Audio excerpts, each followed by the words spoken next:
President Trump's chief strategist, Steve Bannon, a lightning rod of controversy, now out of the White House. And tonight, already back at Breitbart, declaring war against the president's critics.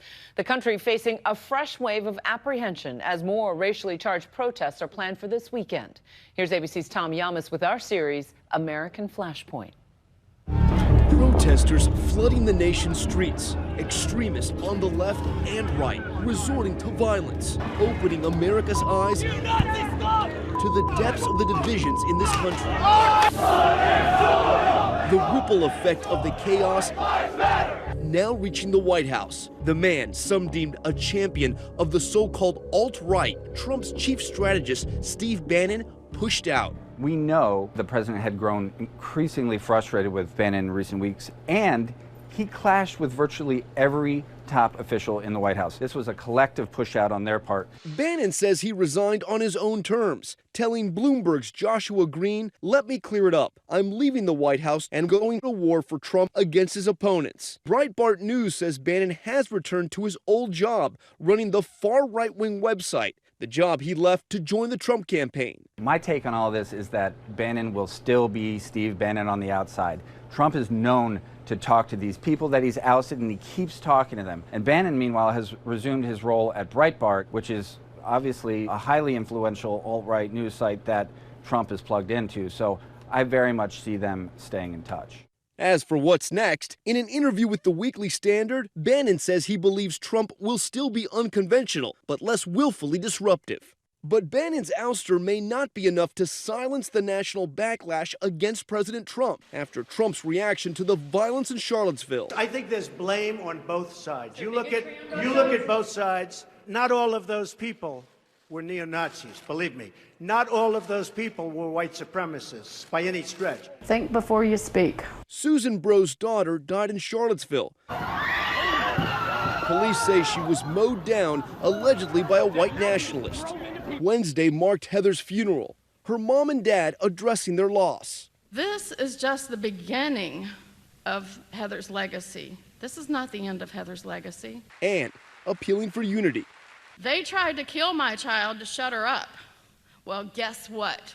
You just magnified her. Bro says the day of the funeral was the first time the White House reached out to her. Have you talked to him directly yet? I have not, and now I will not. At first, I just missed his calls. The first call, it looked like actually came during the funeral. I didn't even see that message. There were 3 more frantic messages from press secretaries throughout the day. So I hadn't really watched the news until last night. And I'm not talking to the president now. I'm sorry. After what he said about my child. And I saw an actual clip of him at a press conference equating the protesters like Ms. Heyer with the KKK and the white supremacists. Today, the White House released the following statement. Our thoughts and prayers continue to be with her and her family. With the deepening divisions on display, the spotlight is now shining on rallies across the country. I've not seen any. And how cities are trying to avoid violent confrontation. Protesters returned to Durham, where earlier this week people pulled down a statue of a Confederate soldier.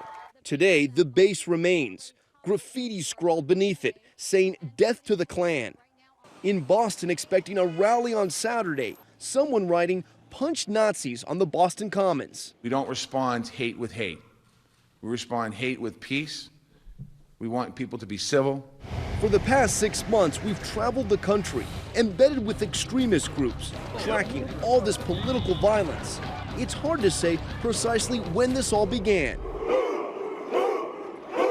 Knock the crap out of them, would you? Seriously. Okay? Just knock the hell. I promise you, I will pay for the legal fees. I promise. I promise. Last year, the Trump campaign inspired many types of people. Fire the first shot of the race war, baby! Among them, Matt Heimbach, a rising star of a white nationalist movement that calls itself the alt-right. We're here to say that we're here to defend our heritage. President Trump has denounced groups like Heimbach's. Racism is evil. The Confederate flag. But Heimbach says the president has been an inspiration. He's opened up a door His movement has opened up a door, but it's up to us to take the initiative. The Southern Poverty Law Center says the number of hate groups rose last year to near its all-time high. Now, leaders like Heimbach admit to a newfound energy. I think he's a reflection of the excitement that Mr. Trump has engendered in the white supremacist movement. Get out of here! Get out! Out! That's Heimbach at a Trump rally last March. The guy with the beard and the red hat striking and then shoving this African-American protester as she's being led away. He later pleaded guilty to disorderly conduct. There wouldn't be any violence at Trump rallies if, of course, the far-left protesters hadn't gone into the rallies and tried to disrupt them. Isn't there something to be said about decency? Clearly you're on that video pushing a woman from the back. You have a right to defend yourself. The opposition of the so-called alt-right are really a loose-knit group of activists who prefer to be called the Antifa movement, short for anti-fascist. Right now, we're in a very dangerous place. We're in a very troubling place. Lacey McCauley, a self-described anarchist and mild-mannered worker at a nonprofit by day, was one of the few Antifa activists willing to go on camera. A lot of people basically have been responding by caring to join the anti-fascist movement. Antifa is on the hard left. In fact, many would argue parts of them aren't even left, they're anarchists. And they're not afraid to play rough.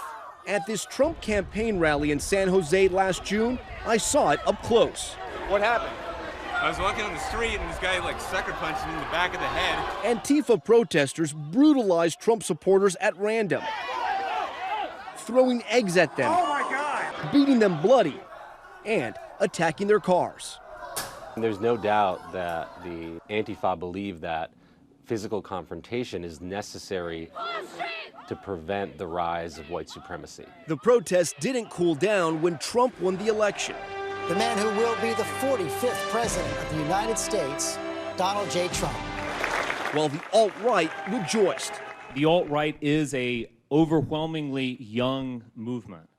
It was at this notorious conference in November that much of the country was introduced to Richard Spencer, the self-styled intellectual who coined the term alt-right. Because Donald Trump means that the world's changing. It means that something new is coming into the political reality. Several eagerly joined in, some giving an enthusiastic Nazi salute. Hail Trump! Hail our people! Hail victory! Let's not sugarcoat this. He's a Nazi. A lot of Americans who saw that, it was terrifying. I knew that I was being highly provocative when I said hail Trump. Well, I don't think there's anything wrong with saying that. To be clear, most Trump supporters aren't alt-right demonstrators. Most Trump resistors are not Antifa. But those mobilized minorities at the extremes can have a big impact. And January 20th, Inauguration Day, became a flashpoint. I, Donald John Trump, do solemnly swear. Just blocks away, some members of Lacey McCauley's Antifa group, Disrupt J20, swung into action, torching a limousine and scuffling with police. There's a massive undertaking in the district to actually oppose the inauguration of Donald J. Trump. McCauley believes hate speech is the equivalent of violence and can be answered with violence. And we've seen her take on armed white supremacists with little more than a bullhorn. So why do these confrontations always get so violent? I mean, yes, you might have your hot-headed 19-year-olds. Antifa, who I know, are really trying to actually act in self-defense. But what about the vandalism and harassment here of an inaugural ball guest, perpetrated by some of her associates using so-called black bloc tactics? Where everyone wears the same color. Hey, basic black, it's trendy. And also just, wearing the mask again to conceal your identity. The world got a glimpse of these tactics in action when some in McCauley's group, clad all in black, smashed the windows of a Starbucks and a Bank of America. Breaking a window is a symbolic act. Windows break all the time. Things break all the time. Richard Spencer turned up as well. I've given conferences for ages, and we'll usually expect some protesters, they'll do silly string or something like that. Then, a turning point. Watch this. Spencer was conducting an interview when, wait for it, a man walks up and punches him right in the face in the middle of the street. If you're doing something important, you're going to be attacked, verbally and even physically. So I'm willing to go through with it. The attack went viral instantly and sparked a spirited internet debate about whether or not it was okay to punch a Nazi. Every nation, every race, punch a Nazi in the face! Is that okay? I think that you saw a lot of people actually very inspired by the fact that the Nazis are not invincible. Of course it's not okay to punch a Nazi, any more than it's okay to punch a doctor who performs abortion, if you believe abortion's murder. The same people who insist that they are in the right when they are engaging in violence would be horrified if the roles were reversed. As fate would have it, just hours after Spencer was punched, the roles were reversed. On Inauguration night in Seattle, an anti-Trump activist was injured by a gunshot through the abdomen. The only individual who's ever been shot at one of these rallies, he was an Antifa member, and he was shot by a MAGA hat-wearing Trump fan. Here's some reality. 74% of the extremist-related killings in this country in the past 10 years have been carried out by right-wing extremists. Given all that, you'd think Spencer and the alt-right might have wanted to dial things back. But instead, he was just getting started.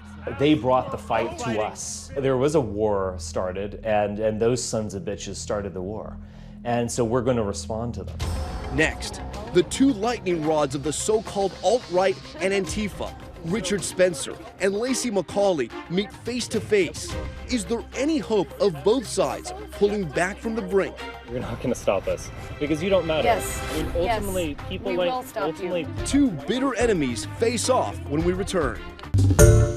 Hi, everyone. George Stephanopoulos here. Thanks for checking out the ABC News YouTube channel. If you'd like to get more videos, show highlights, and watch live event coverage, click on the right over here to subscribe to our channel. And don't forget to download the ABC News app for breaking news alerts. Thanks for watching.